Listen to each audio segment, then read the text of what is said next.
Hey, y'all, welcome back. It's KJ. Hey, and it's Alice. So we don't know where you're listening from. I listen when I'm getting ready in the mornings and in the car. And I listen when I'm cooking. So, whatever you're doing and wherever you are, tune in because we have a lot to say. We sure do. Enjoy the next podcast. Thanks for listening. Hey, welcome back to Simple Conversations. Today, I am flying solo. KJ is not with us today for our listeners. I am going to be doing an interview with a longtime dear friend of mine, and we're going to listen to her story of her sweet baby boy. I'm going to say she's halfway through this journey at this point. And so we'll come back and hear the rest of the story, as Paul Harvey used to say. And if you're young, you probably don't even know who Paul Harvey is, but look it up. Okay, so for our listeners today, we are going to talk with Carla Marshall. Carla and I go back to about 2005. We went to church together and did youth ministry together. And now we just do life together. So, so there's lots of stories intertwined in there. So we will start today. So welcome, Carla. Hello. So I am so glad that you made time. I know your schedule is crazy, like mine. So we were trying to narrow down some time that we could get together. So thank you for making time for us today. I appreciate that. You are very welcome. Thank you for having me. So I want you to jump right in and introduce yourself to our listeners. Just give me a little bit about you, whatever it is you want people to know about you. I know that's the hardest question to answer because you wear like 15,000 hats. So where would you start? Well, you've already said my name. I am Carla Marshall. I am married to Ross Marshall, and we have a 2-year-old son named Lincoln Marshall. And I am a small business owner. We own and operate a floor covering store here in North Carolina. And yeah, that consumes a lot of my time, including our 2-year-old that I am here to talk about today. All right, cool. So Carla's business is a family operated business, which will come into play some in her story. I think that's one of the great blessings of where they are right now, which you'll hear about it. So Lincoln is a miracle on his own. So we will do that story another time because I'm not sure that that we've discussed this before, that you have fully unpacked all of that it took you to get to him, like all the things, right? Yes, for sure. Yeah. I definitely am still unpacking that journey the more that I grow and learn as we move forward. But it did take us 6 years to get to Lincoln. Yeah. Of diligently trying. Yes. Lots and lots of trying. Yes. Not always the fun kind, just for the listeners to know. Not always. No. At some point it shifts from being fun to obligation. Yeah. Yeah. Okay. So we'll fast forward into the story. We have Lincoln. And at what point did you think, I don't think something's right? So December of last year, 2021, he and I were both sick. We took numerous tests and nothing was coming back. So we thought it was just a common cold that would go away. Right. And progressively over a 2 to 3 week period, he continued to just not get better. And then we started seeing some spots on his body and some bruising and some things that just weren't common. Okay. And so after multiple trips to the pediatrician and calls to the pediatrician and basically getting the same story from them over and over, my husband called on a Friday morning, which was January the 7th, which was 2 days after his second birthday. And he called the pediatrician that morning, and he explained, this is what's going on. It's gotten worse since we talked yesterday, and I need you to lay your eyes on him. I'm not going to take no for an answer. And so they said, okay, bring him in. So he took him in, and they again gave us the same spill that we had been given numerous times. And my husband said, that's not good enough for me. I'm not leaving here until you do something else. I need something else. So they said, okay, we'll send him to the hospital to get some blood work. And about 2:30, 3 o'clock that afternoon, they called and asked if all three of us could come back to the pediatrician's office. And at that point, I knew something wasn't right, like really wasn't right. I said,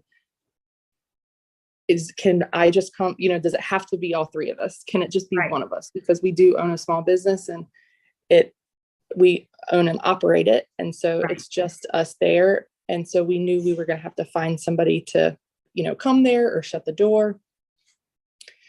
And they said, no, we need all of you to come.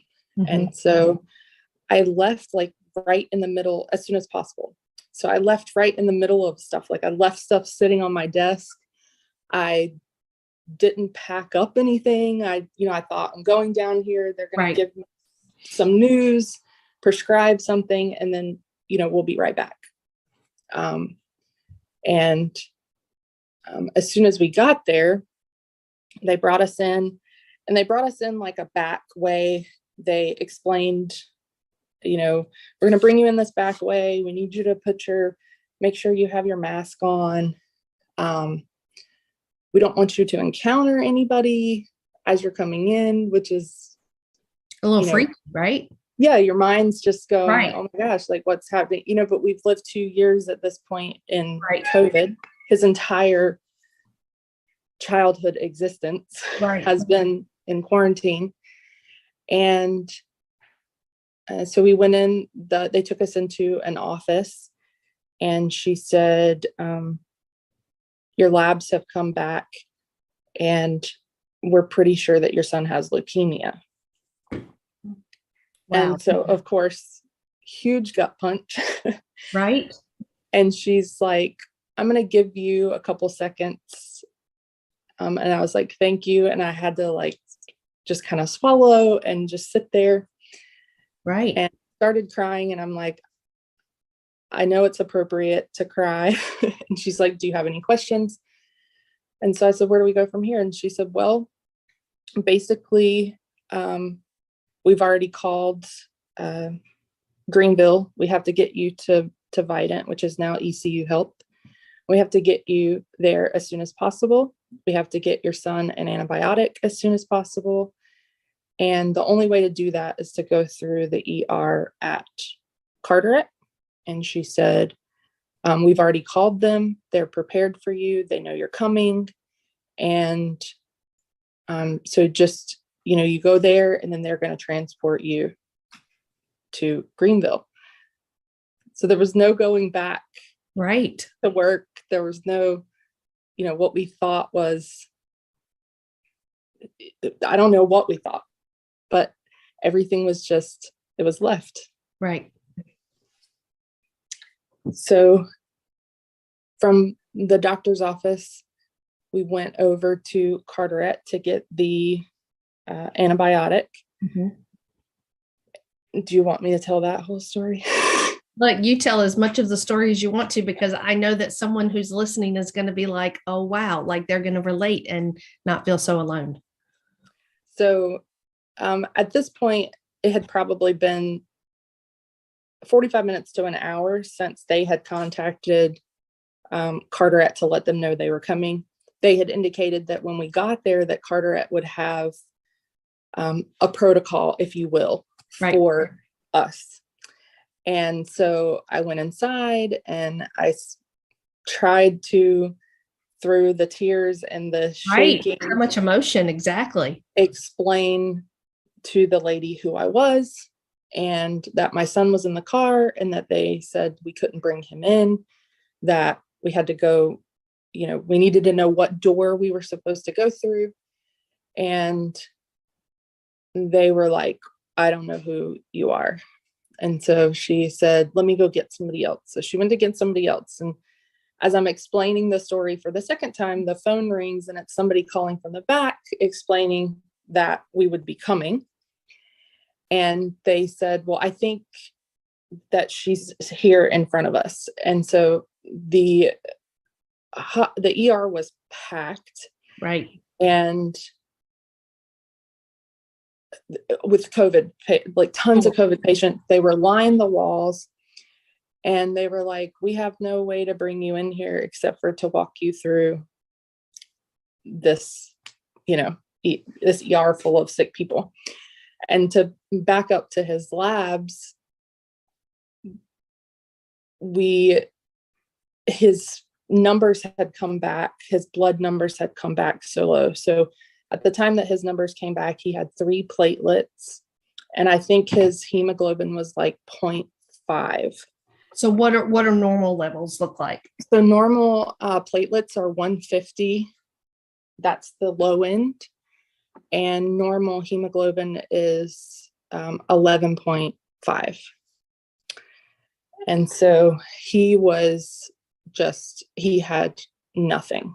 Right. And which meant that if he caught anything, right, that it could be fatal for him. And so that was why there was a lot of protection, supposed to be a lot of protection. So they waltzed us in through all of the sick people and they put us in a room. And not to spend so much time on this, but in hindsight, I have learned a lot from this process that I would do differently if it came right, again for me, or if a friend had to go through this process, because the point of my son going to the ER was to get the antibiotic. And after about 3 hours of being in there, he still didn't have the antibiotic. And the other hospital was an hour and a half away, and they wanted him to get the antibiotic quickly. That was the fastest way to get it, because he couldn't get, they didn't want him to go an hour and a half. Right. So after about 3 hours of them not being able to, and the reason that he didn't have it after 3 hours was because there wasn't anybody in the hospital, including the doctors with the Doppler, that could get an IV in my son. Oh. And so he was they wrecked him basically. And so on top of all of the emotions of, we think your son has leukemia, and now they've tried umpteen times to get an IV in his arm and they can't. Oh. And you're having to call your family and your friends and, let them know what's happening. And you really don't have anything to tell them other than they think Linc has leukemia.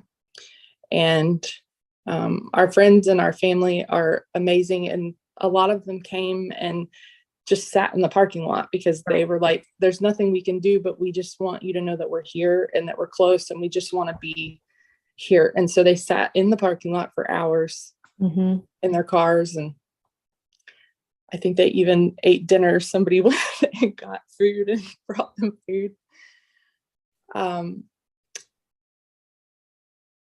And so eventually they ended up injecting the antibiotic into his legs. It was too much to put in one shot, so they had to do one in each leg.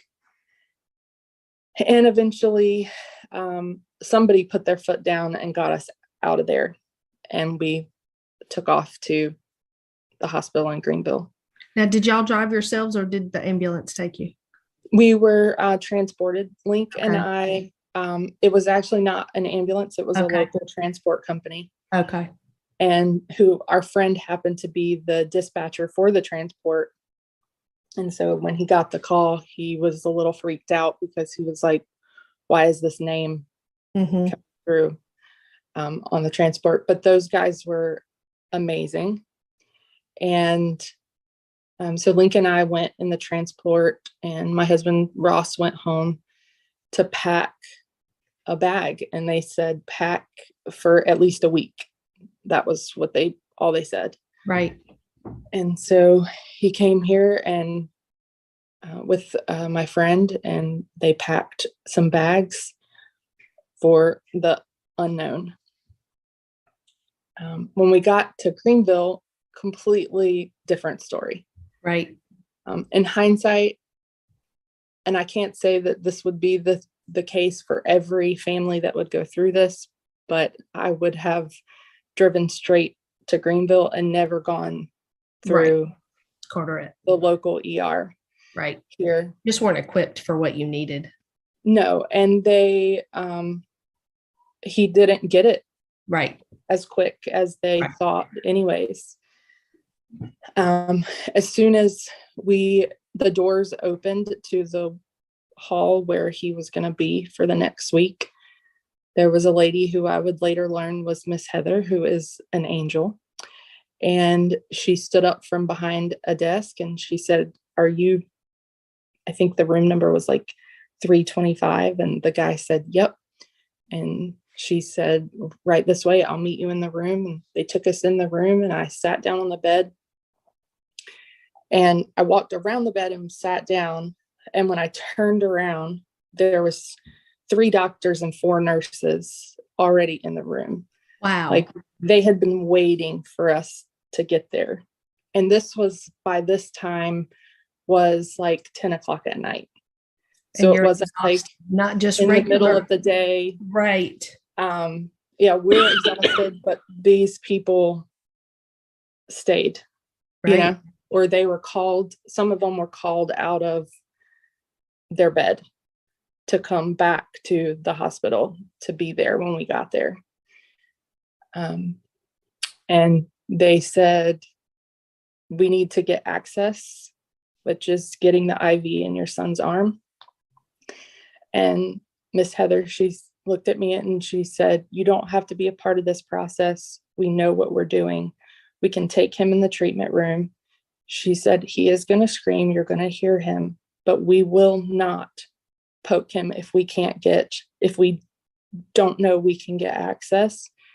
And she said, I suggest that you stay here and take a breath for a few minutes. And really, they've been like that the entire time. I love that she gave you permission. I love that because I think as mothers, we feel such an instinctual need to be part of every process. And it's not always in our best interest or in our kids' best interest. Yes, absolutely. I love that. Yeah. I didn't want him to be alone or feel like I had sent him off somewhere. Right. But I also knew there really wasn't anything that I could do. I'd just be standing there. And she knew that little bit of a recharge was probably better for me and for him in that moment. So they immediately started, once they got access, they took labs and they immediately started from that point forward running tests. They were kind of in and out for most of that first night. It was pretty busy. And very quickly within, I can't exactly remember, but within 1 or 2 days, they had actually ruled out that it was leukemia. Okay. Which was a huge weight lifted off of us. And so from that point forward, we were just trying to figure out why were his numbers the way they were. Because by the time that we had gotten to Greenville that night and they took his labs again, he was down to 1 platelet. So he had lost 2 of the 3 that he had. And I think his hemoglobin was like 0.2. So it had even dropped. Wow. Even more.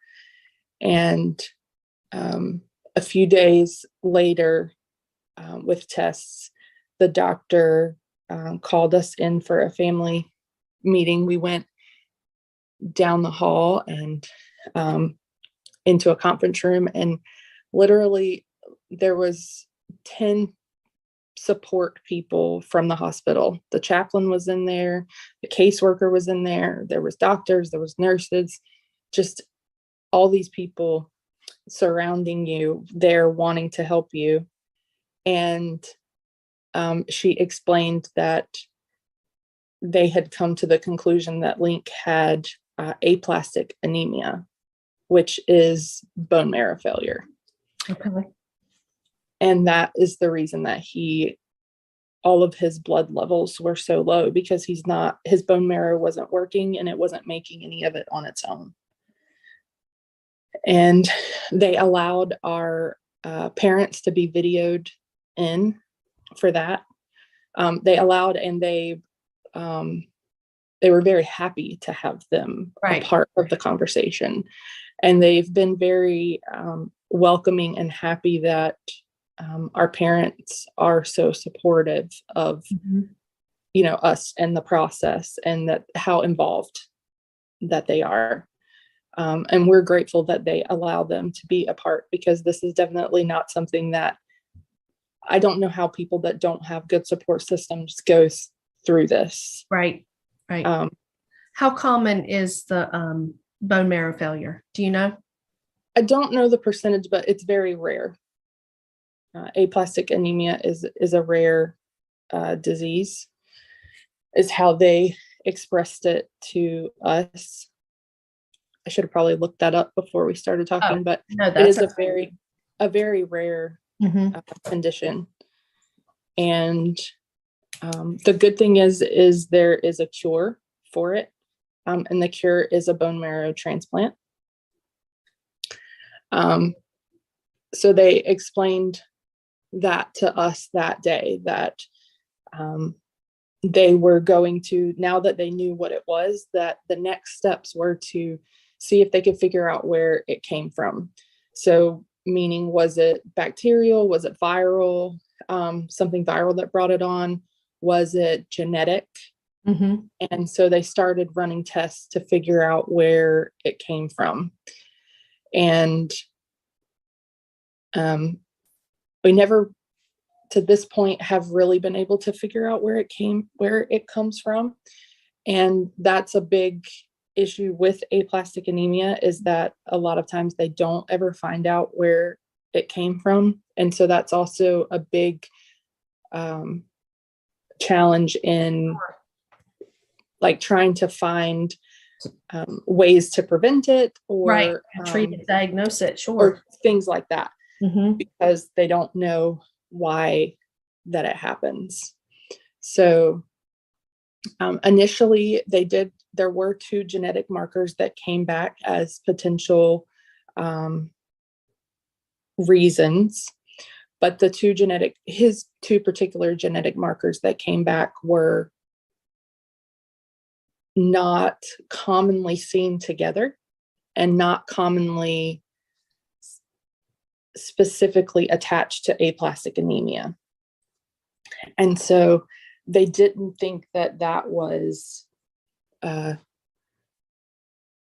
enough. There wasn't enough there for them to say that specifically was the cause of it.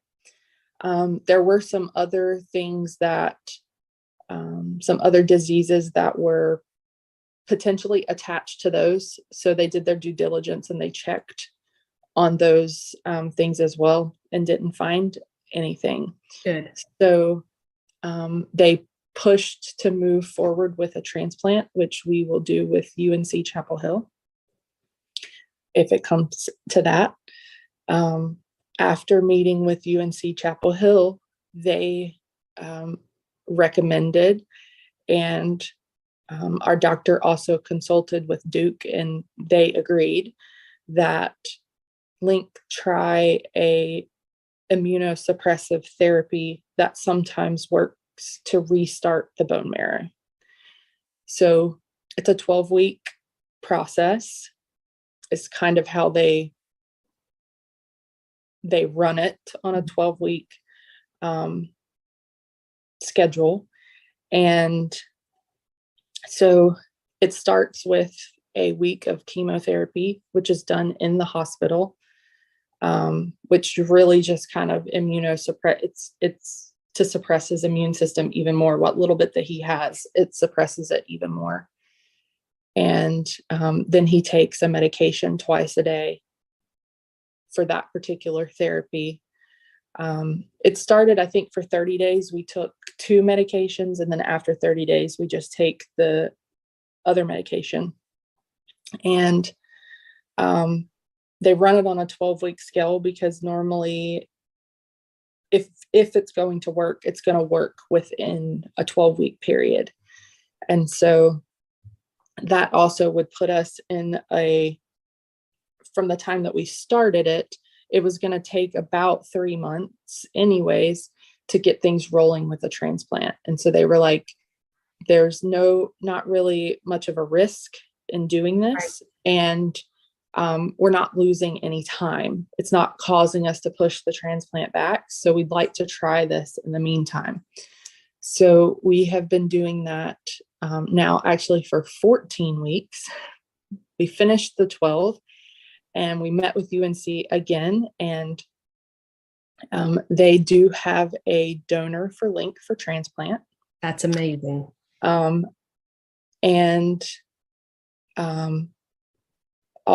interject here, because prior to this particular, this happening to Linc, I had never thought about being a bone marrow donor.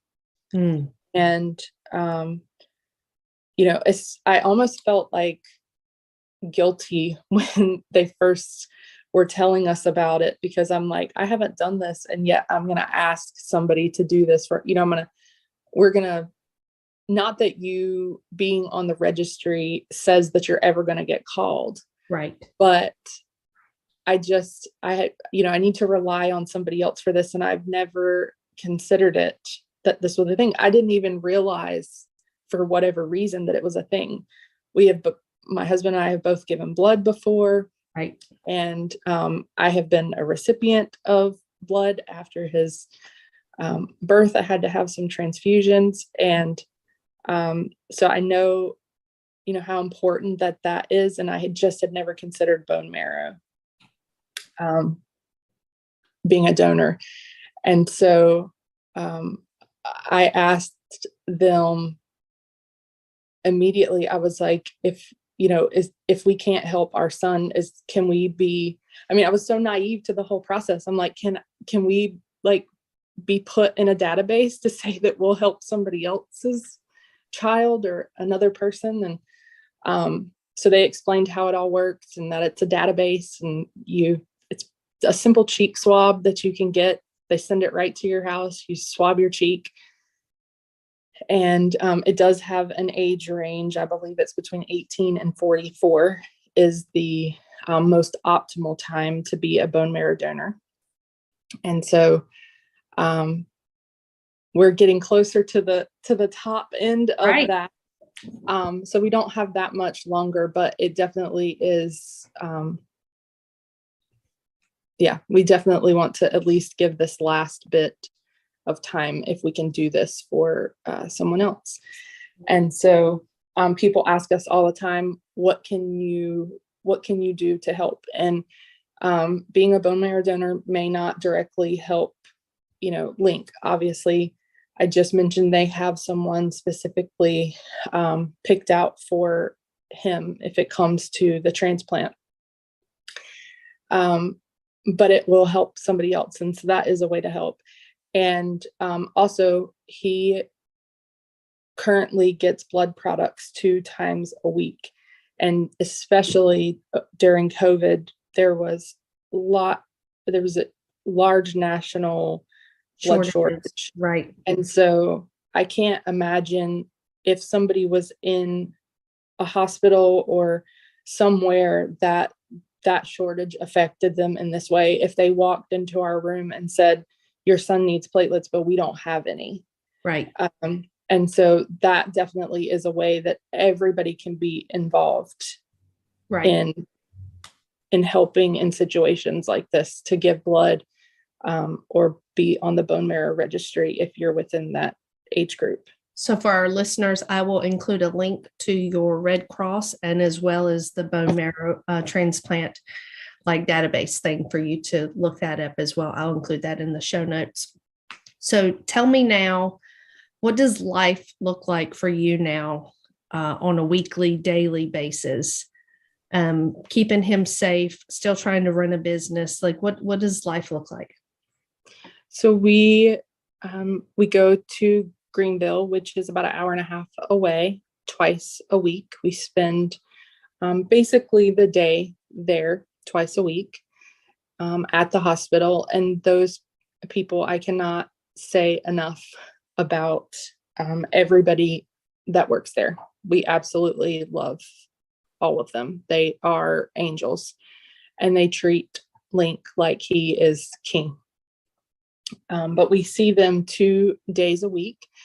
They do blood work both of those days to determine what his levels are, to determine what he may need. So most of the time he gets platelets at least once a week, sometimes twice, but usually at least once. And then the hemoglobin lasts a little bit longer. So he gets that every few weeks. Backing up to that initial stay in the hospital, before he, the initial test, they had to do a bone marrow biopsy. That was how they found that it wasn't leukemia, and then landed on the aplastic anemia. And he blew 4 IVs within the first few days.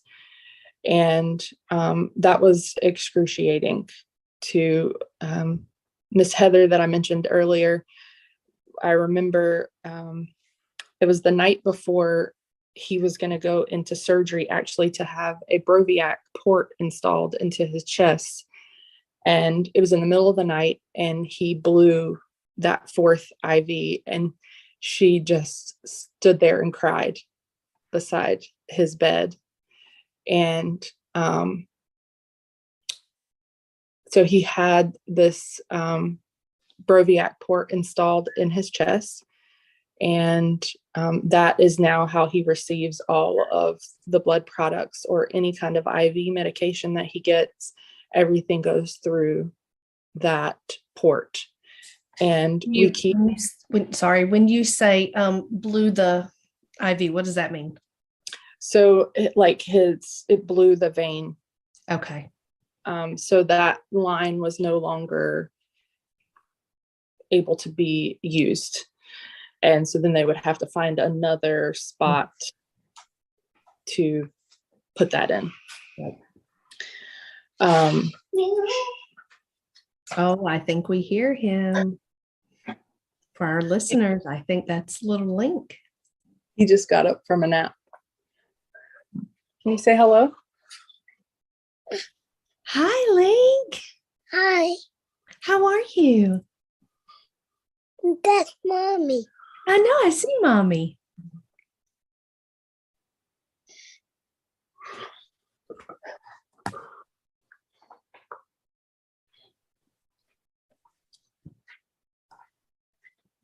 You going to say hello again? Hello. Hello. Okay. So, you were talking about the bone marrow. So we spend 2 days a week in the hospital.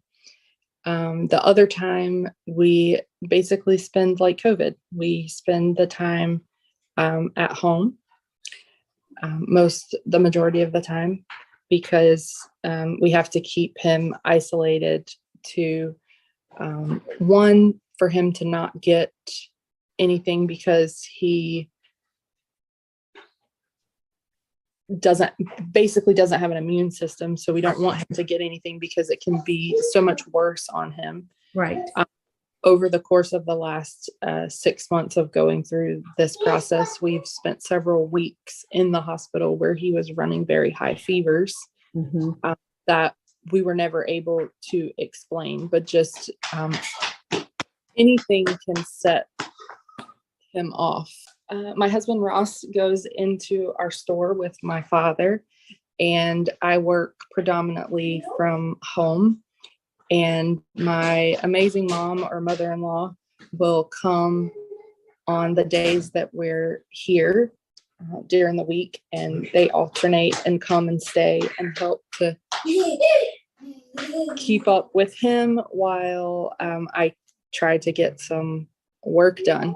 Right. And on those days that we go to the hospital, there's some days the work bag goes with us. And especially if we're there for a week, we take it, and we're very grateful, as you mentioned earlier, about the part that plays in this story for us. Yeah. We haven't had to get rid of our jobs. Mm-hmm.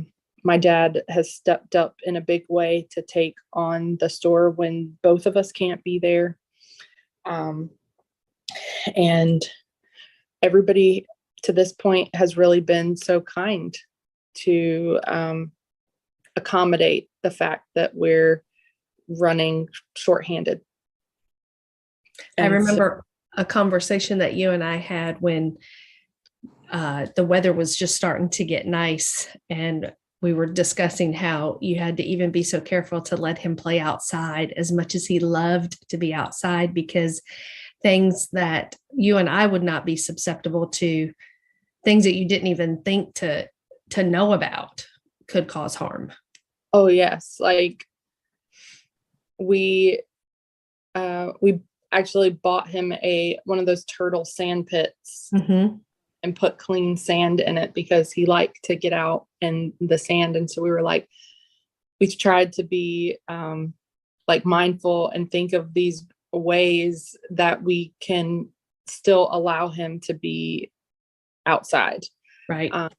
The sun is a big thing. We have to keep him very, we're pasty white anyways, but we have to keep him slathered in sunscreen. And moving forward after transplant, that's something that he will have to deal with for the rest of his life because of that transplant process. Okay. The sun will be, a big thing that he'll have to try not to be out in so much. Okay. But even down to when they first started the process, and they were explaining that when he's like super low, that he is in a neutropenic state. And so they were explaining all the ways that, like with food and different things, that he can't, that we have to be mindful of now. And so like, I've always washed my fruit, but it's like, oh, we have to really make sure that we wash the fruit. And there's certain fruits that he can't have because you can't get them clean. And, anything that's peeled is better than something that's not peeled. And, we don't give him soda, but things like, soda that comes through a line in like a fountain drink. Yeah. Or, tea that is from a restaurant, because it sits in those and they don't clean the spouts a lot. Well, for anybody that's listening to people who work fast food or in a restaurant, you know what we're talking about, because you've taken those machines apart and you've seen that gross stuff in there. Yeah, I remember those days. Yeah. It's nothing that I would think of today about. No, it's all stuff that we just do and we don't even think about it.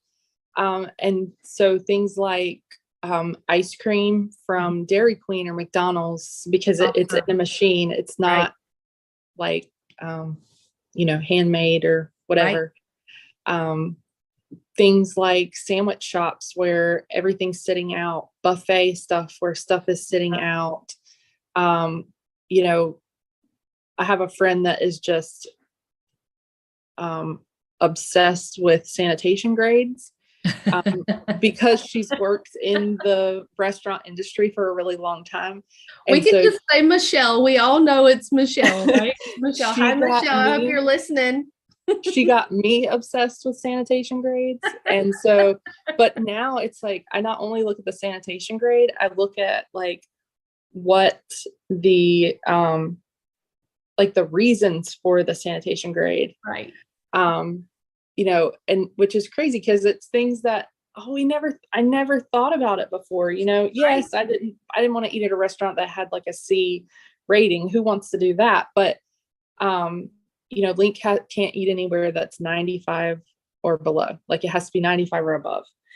And it's just all these things that your day-to-day life now is consumed with thinking about. He can't have something if it's left out for a certain period of time, like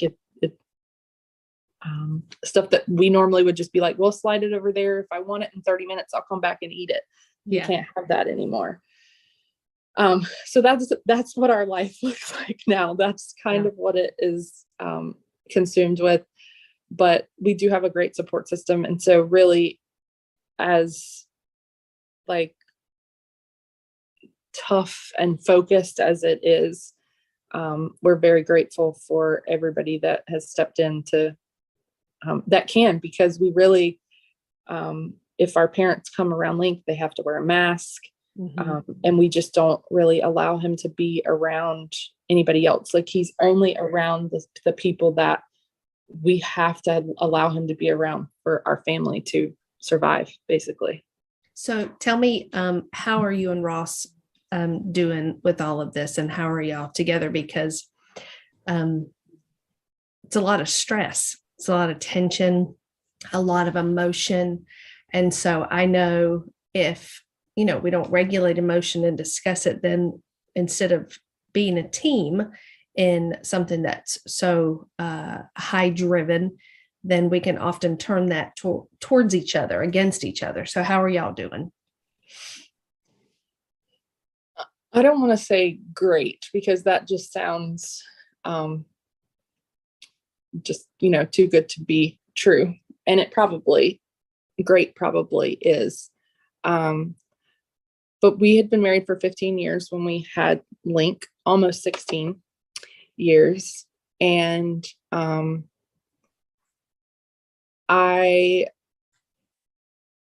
was really easy for me to be upset about the amount of time that it took.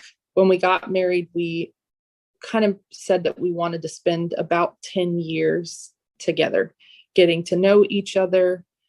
Because let's be honest, you don't know each other when you marry. No. When you get married. Yeah. You might think you know some things, but you really don't know each other at all. And the breaking away from your families to create your own family is probably one of the hardest things that we do in life. And we are so unprepared for it. And so, while all of our friends were getting married and having babies left and right, and we're just like, by the time you guys, have babies, our babies are going to be graduating from high school, which can confirm did happen. Right. We were just like, we want to travel, we want to do all these things and take, at least these 10 years. And then it took, 16, almost 16. But we really believe now that we are in the best position to be parents. Not that we're that we're perfect, but we are very thankful for that time, and very thankful for even the time that it took to have Linc, because we are the best version of ourselves to date. And so we do flow in and out of each other very well. Case in point, I'm sitting here having this conversation. He's got up from his nap, and my husband went and got him, and they're outside playing. And, that hasn't always been the example that was modeled, right, to us. But we do flow in and out of that very well. And we flow in and out of, most of the time, we're not both stressed to the max at the same time. We do have moments where we both are. And, it's just, we just have to, have our space. But right. We, most of the time, do really well in being, the support of the one that is overwhelmed at the time. And then vice versa when, he's overwhelmed and I'm, his support in that. So we're very grateful for, even though we didn't want it to be 16 years before we had Linc, because Ross just turned 40. And so, in our culture here, that's like ancient to be having babies. And so, but we really, while we would change the heartache of the years that followed us or that preceded us actually having him, what it allowed us to grow into to be as prepared as possible for what we didn't know was coming. Yeah. We wouldn't change. I understand that. Yeah. Wow, what a story. So from this point forward, you're still doing the treatments and you're looking at moving forward with the bone marrow transplant when? So they're looking to schedule it in August. Okay. So they initially were hoping for July and that didn't work out. So they're working now to get a date in August. And they would like for us to continue on this current treatment until the transplant date or until the treatment works. It's very rare that the treatment works past a certain time, but it's not that it can't happen. Right. So we are still hoping that will, that could happen. And we continue on that path until it works or transplant day comes. From the transplant day forward, if we end up having to go transplant, that starts the clock to full recovery. Okay. If the treatment were to start working, we're not exactly sure how long he would have to continue on the treatment before he would be in remission, if you will. Mm-hmm. But the transplant, the days are pretty much numbered from the time of the transplant. It's about 1.5 to 2 years before we can integrate fully back into the world. And in time for kindergarten. Yep. Mm-hmm. And he will just have to be monitored. Once he gets to a certain point, he'll just get monitored every year for the rest of his life to make sure that everything's working properly. Well, good. All right. Well, we will stay in tune with what's going on and post pictures to our page now that our listeners have had a chance to hear your story and to hear about Linc and to see his cute little face. So thank you for sharing your story with us. I know it's emotional to go back and relive some of those moments. So thank you for your courage. You're welcome. Thank you for listening. Okay, listeners, thank you so much. If you have questions for Carla or want to leave comments, feel free to do that in the comments section. As always, thank you for listening and have the best day available to you.